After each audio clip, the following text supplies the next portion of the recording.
기도하겠습니다. 하나님 아버지, 지난밤에 단잠에 복을 주시고 이 새벽에 하나님을 생각하며 엎드리게 하심을 감사합니다. 하나님 아버지, 저희는 진정으로 주님의 뜻대로 살고 싶습니다. 말씀으로 깨우쳐 주시고 또 받은 말씀대로 세상을 살아갈 수 있도록 하늘의 권능을 더해 주셔서 이 하루도 하나님의 기뻐하심을 감당하도록 은혜 베풀어 주옵소서. 예수님 이름으로 간절히 소망하며 기도하옵나이다. 아멘. 하나님 말씀 마태복음 11장 16절부터 24절까지 우리 천천히 합독하도록 하겠습니다. 이 세대를 무엇으로 비유할까? 비유하건대 아이들이 장터에 앉아 제 동부를 불러 이르되 우리가 너희를 향하여 피리를 불어도 너희가 춤추지 않고 우리가 슬피 울어도 너희가 가슴을 치지 아니하였다 함과 같도다.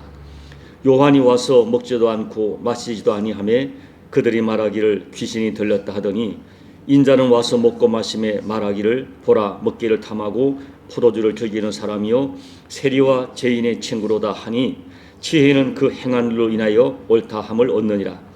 예수께서 권능을 가장 많이 행하신 고을들이 회개하지 아니하므로 그때에 책망하시되 화 있을진저 고라시나 화 있을진저 벳세다야 너에게 행한 모든 권능을 두로와 시돈에서 행하였더라면 그들이 벌써 베옷을 입고 제에 앉아 회개하였으리라. 내가 너희에게 이르노니 심판날에 두로와 시돈이 너희보다 견디기 쉬우리라.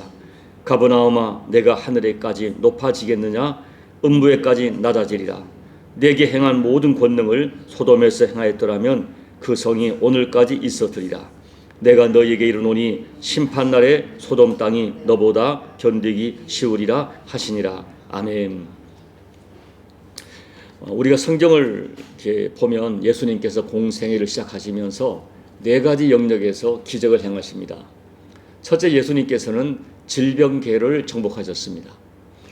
주님이 말씀하시고 안수하시고 만져주시니까 나병 환자가 낫고 중풍병자가 걸으며 12년 동안 혈루증으로 고통받는 여인과 또 각종 질병으로 고통하는 사람들이 깨끗하게 치료받았습니다. 두 번째로 예수님께서는 영계를 지배하셨습니다. 예수님이 말씀하시니 더러운 귀신들이 소리를 지르며 떠나갔습니다. 셋째, 예수님께서는 죽음을 정복하십니다. 죽었던 회당장 야이로의 딸이 예수님이 달리 잡고 말씀하시니 벌떡 일어났고 또 죽은 지 나흘이 되어 몸이 썩어있던 나사로야 나오너라 말씀하시니 베옷을 동인 채로 무덤에서 걸어 나왔습니다. 네 번째로 예수님께서는 자연계를 지배하십니다. 잠잠하라 하는 말씀 앞에 그 격동하던 바람과 바다가 고요하고 잔잔하게 순종하였습니다. 요한복음에서는 이러한 예수님의 기적을 표적이라고 불렀습니다. 모든 기적은 기적 그 자체가 목적이 아니라 예수님이 누구신가, 예수님이 어떤 분인가를 증거하는 표적으로서의 기적이었습니다. 자, 오늘 말씀 19절을 보면 지혜는 그 행한 일로 인하여 옳다함을 얻느니라고 하셨어요.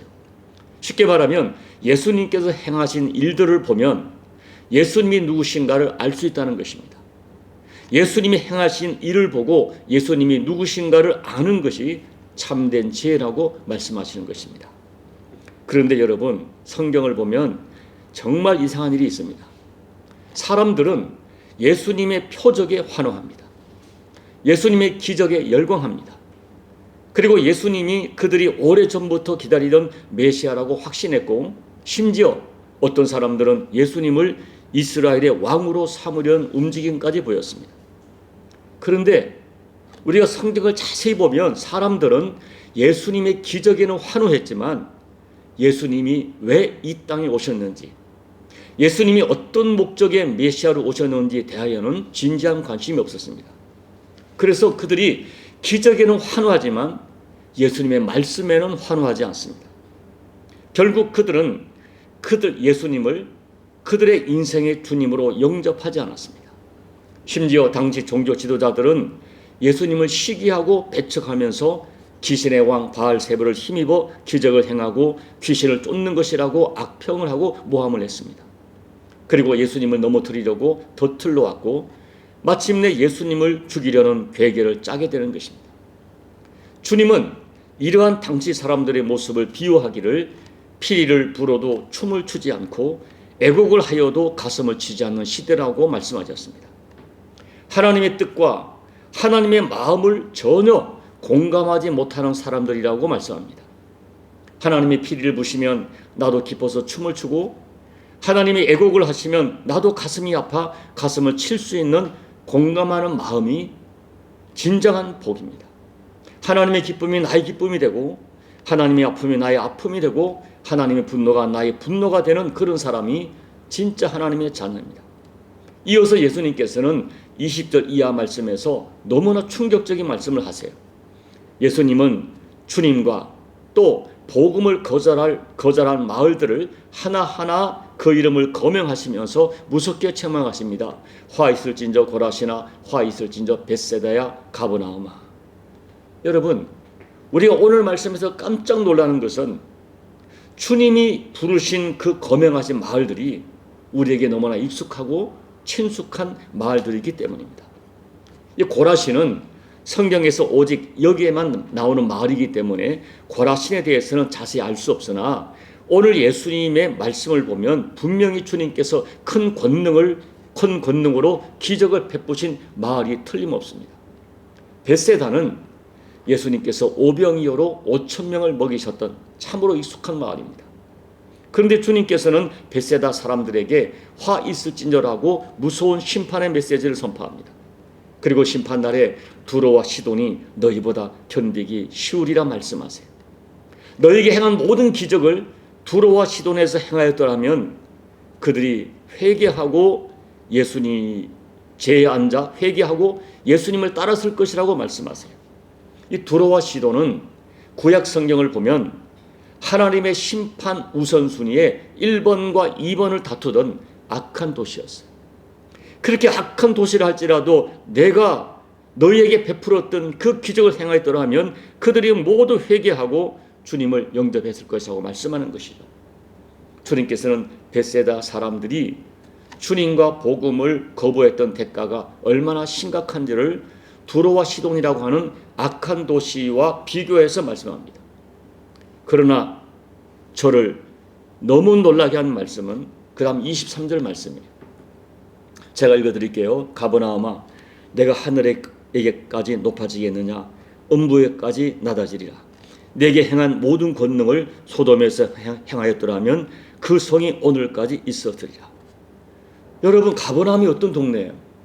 이 마태복음에 기록된 수많은 기적들, 가버나움은 예수님께서 너무나 큰 사랑을 베푼 도시입니다. 예수님은 가버나움에서 귀신 들린 사람을 고쳐주셨고 나병 환자를 고쳐주셨고 중풍병자를 고쳤습니다. 가버나움에 주둔하던 백부당의 종을 고쳐주셨고 회당장 야유의 딸을 고쳐주셨어요. 한마디로 가버나움 사람들은 예수님의 하나님 되심을 온몸으로 체험했던 그런 복된 사람들이었어요. 그런데 오늘 23절에서 예수님은 가버나움 사람들이 음부까지 낮아지리라고 저주에 가까운 선언을 하십니다. 그리고 심판날에 소돔이 어떤 땅이에요? 저주받은 땅. 소돔 땅이 가버나움보다 견디기 쉬우리라고 무서운 경고를 하십니다. 어떻게 가버나움 사람들에게 이런 일이 일어날 수 있었을까요? 가버나움 사람들을 포함한 당시 유대인들은 예수님이 일으키는 이적을 보면서 흥분하고 환호성을 지르면서 예수님을 뜨겁게 영접했어요. 그런데 여러분, 가버나움 사람들과 유대인들이 예수님을 영접한 것은 자기들의 피로 자기들이 기대했던 메시아관을 가지고 예수님을 환영했어요. 그들이 기대했던 메시아는 어떤 메시아입니까? 그들에게 번영을 주고 그들에게 재정적인 또 육체적인 번영을 주고 로마의 압제로부터 그들을 구원하는 정치적인 메시아였어요. 번영의 메시아. 병든 거 고쳐주고 배고픈 자 먹여주고 로마의 압제로부터 구원해주는 그들의 필요를 채워주는 메시아였어요. 그러나 예수님께서는 다른 성격의 메시아를 말씀하세요. 너희들에게 가장 중요한 것은 너희들의 죄가 용서받는 것이고 나는 너희들의 죄를 대속하기 위하여 십자가에 죽으러 왔다고 말씀하십니다. 여러분, 예수님께서 십자가를 말할 때부터 사람들은 예수님을 배척하며 떠났어요. 나를 따르려거든 너희가 자기를 부인하고 자기 십자가를 지고 나를 따르라고 말씀하시니까 사람들이 예수님을 떠나기 시작했어요.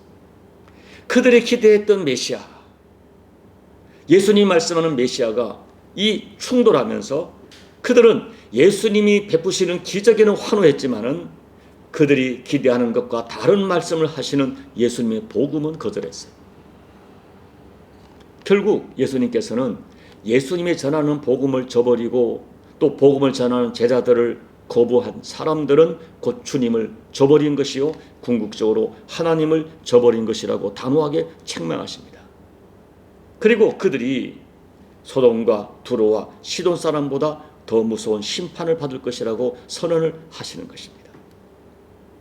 여러분, 오늘 말씀을 곰곰이 한번 우리 자신에게 적용해 보세요. 주님께 엄청난 사랑을 받았던 고라신 사람들, 벳세다 사람들, 가버나움 사람들, 왜 그들에게 화 있을진저라는 주님의 이 무서운, 아니 아픈 가슴의 경고를 받아야 합니까? 오늘 주제는 우리가 가볍게 지나가도 좋은 남의 이야기가 아니에요. 너무나 중요하고 심각한 현실이기 때문에 주님께서는 고라신과 벳세다와 가버나움을 거명하시면서 안타깝게 말씀합니다. 우리도 그럴 수가 있어요. 내가 기대하는 메시아, 내가 원하는 예수님, 예수님이 나에게 이런 것을 해주기를 원하는 예수님. 그런데 예수님은 우리에게 기대하는 다른 것이 있어요. 예수님은 우리의 죄를 보십니다. 그리고 우리가 자기를 부인하고 자기 십자가를 지고 주님을 따르기를 원하십니다. 그것이 하나님의 일이에요. 하나님의 뜻이에요.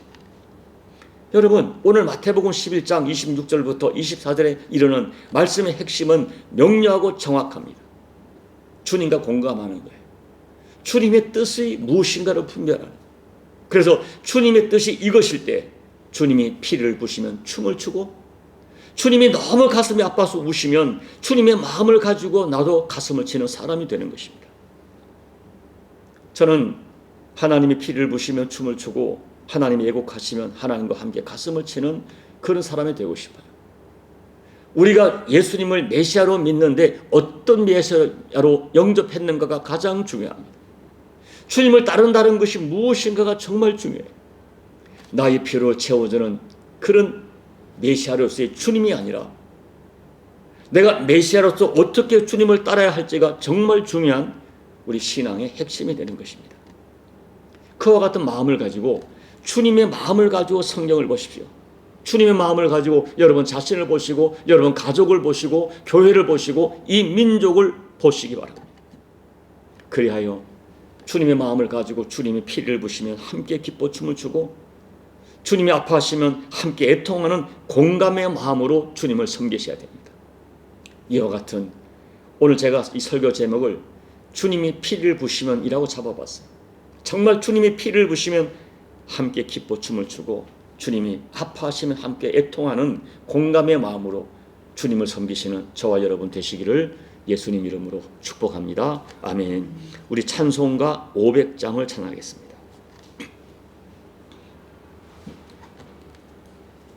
물 위에 생명줄 던지어라. 누가 저 형제를 구원하랴. 우리의 가까운 형제이니 이 생명줄 그 누가 던지려나. 생명줄 던져, 생명줄 던져, 물속에 빠져간다. 생명줄 던져, 생명줄 던져, 지금 곧 건지어라. 너 빨리 생명줄 던지어라. 형제여 너 어찌 지체하나. 보아라 저 형제 빠져간다. 이구저선 타고서 속히 가라. 생명줄 던져, 생명줄 던져, 던져 물속에 빠져간다. 생명줄 던져 생명줄 던져 지금 곧 건지어라. 넣어서 생명줄 던지어라. 저 형제 지쳐서 허덕인다. 시험과 근심에 거센 풍파 저 형제를 휩쓸어 몰아간다. 생명줄 던져 생명줄 던져 물속에 빠져간다. 생명줄 던져 생명줄 던져 지금 곧 건지어라. 위험한 풍파가 곧 지나고 건너편 언덕에 이르리니 형제여 너 어찌 지체하나. 곧 생명줄 던져서 구원하라. 생명줄 던져 생명줄 던져 물속에 빠져간다. 생명줄 던져 생명줄 던져 지금 곧 건지어라. 하나님 아버지, 저희가 새벽을 깨워 주님 앞에 엎드리는 것은 우리가 새벽을 깨워서 주님을 설득하려고 하는 것이 아니라 주님의 뜻이 무엇인가를 분별하여 주의 뜻대로 살기 위하여 새벽을 깨워 엎드렸습니다. 주님이 피리를 부시면 너무 기뻐 함께 춤을 추고, 주님이 너무 아파서 눈물 흘리면 주님의 마음으로 이 세상을 바라보고 또 이 시대 사람들 바라보고자 하는 마음으로 엎드렸습니다. 이 새벽에도 우리가 기도할 때에 육으로 기도하지 않게 도와주시고 영으로 깨어 기도하게 도와주시고, 기도할 때 세미한 주의 음성을 듣고 주께서 말씀하시면 그 말씀이 어떠하든지 순종하여 주님의 마음을 시원케 하는 참된 제자, 참된 신자가 되는 우리 모두가 될 수 있도록 은혜 베풀어 주옵소서. 예수님 이름으로 감사하며 기도하옵나이다. 아멘. 오늘 말씀을 생각하십시오. 여러분, 정말 주님과 공감하는 마음으로 나를 보고 교회를 보고 세상을 보셔야 됩니다. 나라가 혼란스럽고 세상이 혼란스러울 때 어떤 이념과 사상이 아니라 주님의 마음으로 세상을 보고 기도하셔야 됩니다. 내 가족을 바라보고 나를 바라볼 때도 내 감정과 내 생각이 아니라 주님의 마음으로 바라보는 영적인 안목이 필요합니다. 이 새벽에 그 마음 달라고, 주님의 마음으로 함께 춤을 추고 함께 애곡하는 마음 달라고, 그런 삶을 살겠다고 결단하고 기도하시고 교회와 나라와 민족을 위해서 기도해 주시고, 여러분 각자의 개인 기도로 예배를 마무리하시고 돌아가시기 바랍니다. 함께 기도하겠습니다. 아버지 하나님, 아버지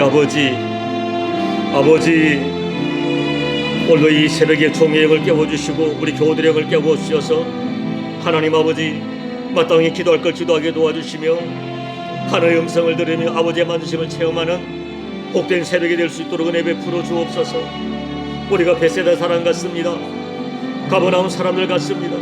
하나님의 은혜를 갈구하고 하나님의 치료와 구원을 갈구하지만 주님의 뜻이 무엇인가를 잘 분별하지 못하고 나의 기대와 다를 때, 내 생각과 다를 때, 내 소원과 다를 때 하나님 아버지 우리가 주의 말씀을 거절하고 마음을 닫을 때가 많음을 고백합니다.